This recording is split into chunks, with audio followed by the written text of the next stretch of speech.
Welcome to the Disney Wedding Podcast. This show is brought to you by Carrie Hayward's Fairytale Weddings Guide, the only guidebook and bridal organizer tailored exclusively to Disney's fairytale weddings at Walt Disney World.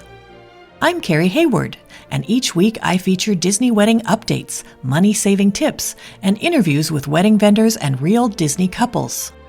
I also cover honeymoons, anniversaries, and engagements at the Disney parks and resorts. Join me now as the Disney Wedding Podcast celebrates romance at Disney destinations.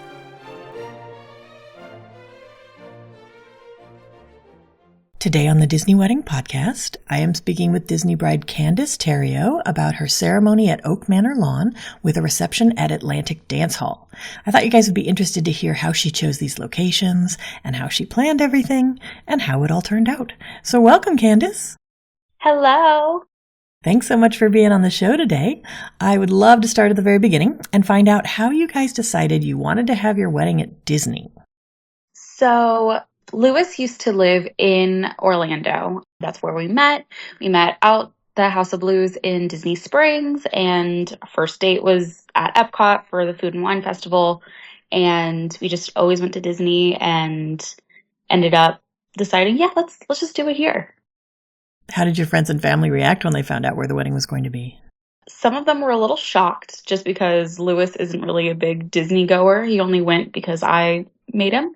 But then all of my family are annual pass holders and they did not expect anything less. How many guests did you invite and how many were able to make the trip? So we invited about 54, 55, and only 47 came. So I still think pretty decent turnout with everybody that we invited.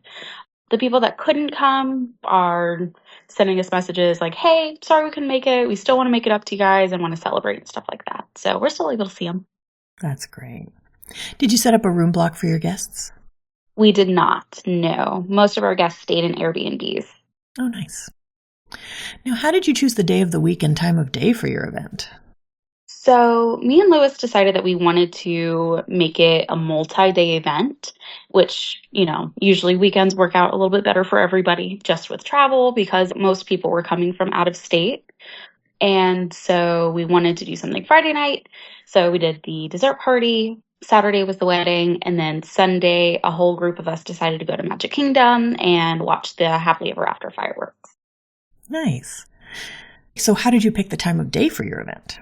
I love morning photos, the golden hour, whatever it is you want to call it. I just love the way that looks in photos. And so when we were able to do a 9:30 ceremony time, I was like, yep, that's it. Let's do that. How did you choose your ceremony and reception venues? Ceremony, we were torn between a couple of them, but just looking through your guide, I just kept going back to Oak Manor Lawn. I was like, no, it's beautiful. I love it. I've stayed at Port Orleans before and I've seen it in person and I loved it and knew that was the one. As for the reception for Atlantic Dance Hall, I've always loved Atlantic Dance Hall. I remember going freshly 21, being able to finally get in. And when I saw that we were able to do a reception there, I was like, absolutely, sign me up. It works out perfect. So it was not that hard for the reception venue. Did you use any outside vendors for the portions of your event that you were able to? So we used Merrily Married for photography and videography, and then we used Stacy Otto for hair and makeup. Got it. How did you choose your officiant? Our officiant was my brother-in-law. He is a musical theater major, and so he's very lively, and he knew us personally. We both have great connections with him and are all very, very close.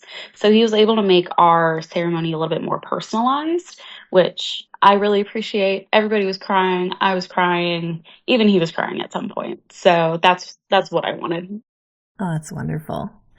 Did you add any kind of entertainment to the ceremony or the reception? So we had Donald and Daisy at our reception. They were absolutely fantastic. They got out and danced with us on the dance floor, took some photos. It was a lot of fun. None of our guests knew that they were coming, so it was a little bit of a surprise, which I loved because looking at everybody's face in the photos that I've gotten back is absolutely hilarious. Did you choose special outfits for them? Yes, so we went with the gold outfit. It matched our theme because we went with kind of like a 20s vibe, and it just looked really, really good all together. That's great. Do you have any menu items or cake flavors that you would recommend?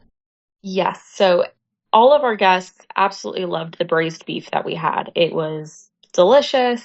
We had a lot of people complimenting the Wookiee cookie that we had at our dessert party the night before. And then our cake flavors were amazing. I still dream of our cake. We had the lavender cake with lemon blueberry filling. And then we also had a white cake with guava and cream cheese filling. And for my listeners who don't know what a Wookiee cookie is, can you describe it? So it's kind of like a whoopie pie, kind of think like an oatmeal cream pie or something like that, with a little chocolate belt over the top that looks like Chewbacca. Can you tell my listeners a bit about your welcome party and whether you did a ride mix-in? Yes. So we were originally supposed to do a ride mix-in, but we had gotten a email from the park like 2 days before that they were unable to accommodate any sort of ride mix-in, so that was out. But we did a Fantasmic dessert party with a nice little firework viewing. It was beautiful. We weren't able to do a Star Warsy theme because, Star Wars and weddings don't mix very well, but we were able to do a space theme. So we were able to work with Disney, like floral and decor, and they were able to make it as spacey with quotations as they possibly could. And so we had personalized napkins. We have foam sign that says welcome to our saga or welcome to the night before. I don't remember what Lewis chose, but I had him in charge of that one. But it was so much fun. Everybody was talking about, because we had cheeseburger spring rolls and all kinds of different things. Everybody loved the Wookiee cookie, and I'm still getting text messages about it. Like, hey, where did you find it in the parks? Like, where can I get more? And stuff like that. Now, can you give my listeners a timeline of how the wedding day all fit together? Yes. So since we had a 9:30 ceremony start, we had to get up super early. So I woke up at around 2:30 in the morning. Hair and makeup arrived at around 3. They left at 6 a.m. And then from 6 to 9 was when we had all of our getting ready photos. I did a first look with my father, first look and a vow exchange with Lewis, and then we took a bunch of family photos beforehand because we had a vintage car take us from the ceremony straight to the reception venue. So the ceremony started at 9:30 a.m. It was from 9:30 to 10. From 10 to 10:30 was our pre-reception, and then from 10:30 to 3:30 p.m. was our reception time. So it was done early afternoon. After that, a whole group of us decided to go to Epcot just to, keep the party going, and then we would hit up Jelly Rolls afterwards. Nice. Out of all of this, what ended up being your favorite memory of your wedding day? I have a few. First look and vow exchange was probably my absolute favorite just because it was like me and Lewis's personal time together. It was our first time seeing each other just because with me having to get up super early, I stayed with my bridesmaids and my parents and stuff like that. And then Lewis went with all of the groomsmen to get ready. So we hadn't seen each other since I want to say maybe 10 o'clock the night before. And so it was a nice little, okay, cool, I can finally see you now. The pre-reception was also a nice little time where it was just the two of us. So Atlantic Dance Hall, whenever you go there, the pre-reception with all of the guests is up on the second floor, and me and Lewis had the first floor all to ourselves. Everybody that was working, like Disney staff, was absolutely amazing, making sure we actually ate something, which was nice. But it was nice to have a nice, like, 30 minutes to ourselves. And then for me and my father's first dance, we danced to the Inside Out theme and then had it transition into the Up theme song. So it was nice having that. And then at the end of the dance, my dad found it was like a yellow orb. It looked like a core memory, like one of the Joy core memories. And he handed that to me. And I thought that was Definitely one of my favorites. That's such a great idea. Yes, I had no idea. I was crying. My mom was crying. He was crying. So it was definitely hit you in the feelings a little bit. Now, when you guys were planning, what were some of the most important aspects of the event where you focused your attention or your budget? We wanted to have a wedding that used up all of the environment, and we wanted everybody to just have a good time. We've been to countless weddings where it didn't have a wow factor, and me and Lewis are very much wow factor people. So we wanted to make it memorable for everybody and wanted everybody to be like, oh my gosh, do you remember that one time at your wedding we had this? So we decided to go with Disney, and we were able to, spend a little extra to make sure we were able to, do the entertainment and do the dessert party and stuff like that and have time with everyone while making sure everybody had a good time and stuff like that.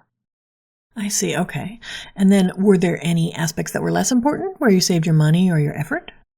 Anything and everything that Disney said that we were able to bring in and do ourselves, we tried to do. So, like guest book, we brought in ourselves, had everybody take a Polaroid picture, and then we had some glue, and everybody was able to glue it in the guest book, write a little something. We were able to do that.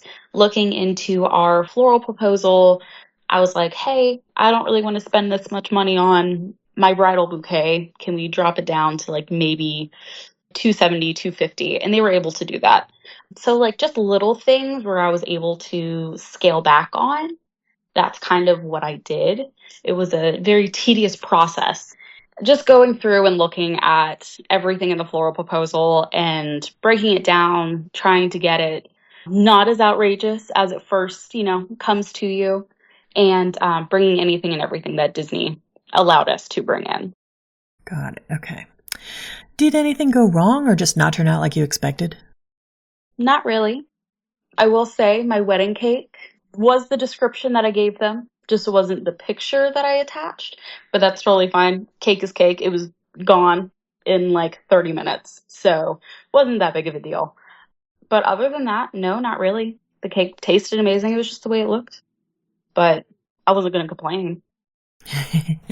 Was there anything that seemed like a big deal beforehand or you were worried about and then it turned out not to be? Yes. So I don't know why.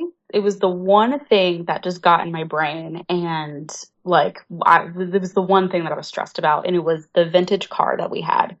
So we did me and my parents had an entrance into the ceremony with a vintage car. And then, like I said earlier, me and Lewis had the vintage car take us to the reception. For some reason, we didn't know what time the car would be there or what route it would take or anything like that until the day of. And so in my head, I was like, oh my gosh, the car is not going to show up. Like, this is the end of the world.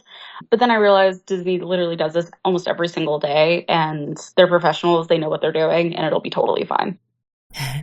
What kind of vintage car did you get? So we had, I want to say we had Claire in the vintage cars. I don't remember what exactly it was. Lewis absolutely loved it and was like, nope, that's the car we're using. So I just said, okay, cool, we'll go with that. But she was absolutely beautiful. She photographed very well. It was a nice, smooth ride. It was convertible. So we were able, have the wind blow through my hair to, calm me down a little bit after the ceremony. So it was very nice. I absolutely loved it. That's awesome. Is there anything you would have done differently knowing what you know now? I can't think of anything that I would change or do differently. Everything, worked out exactly how it was, and it is what it is. There's not a single time during the weekend where I was like, oh my gosh, why did I do this? Everything went according to plan and was everything I could have ever hoped it would be. That's fantastic. Do you have any other tips or advice for future Disney couples? Absolutely trust in Carrie's guide. That was like the one thing that I absolutely loved. I read it front to back multiple times. any and every question I had, I was like, oh my gosh, let me look at the book really fast. And it answered it. So I didn't have to post much in the Facebook page because I had the guide and it was absolutely amazing. I still have it. I look back at it every now and then. I'm like, oh my gosh. So if anybody else needs a wedding, I can just give them this and be like, here you go. That's awesome. Well, Candace, I think you've offered a lot of great tips and advice for anyone who's interested in getting married or having a vow renewal at Walt Disney World, and I appreciate your taking the time. Awesome. Thank you so much for having me. That's our show for today. I'm your host, Carrie Hayward, inviting you to join me again next week for another episode of the Disney Wedding Podcast. Past shows and tons of photos for each episode are available on my website, DisneyWeddingPodcast.com, or listen in your favorite podcast app. And for instant answers to all your Walt Disney World wedding questions, check out Carrie Hayward's Fairytale Weddings Guide, available as an interactive ebook with continual free updates at fairytaleweddingsguide.com.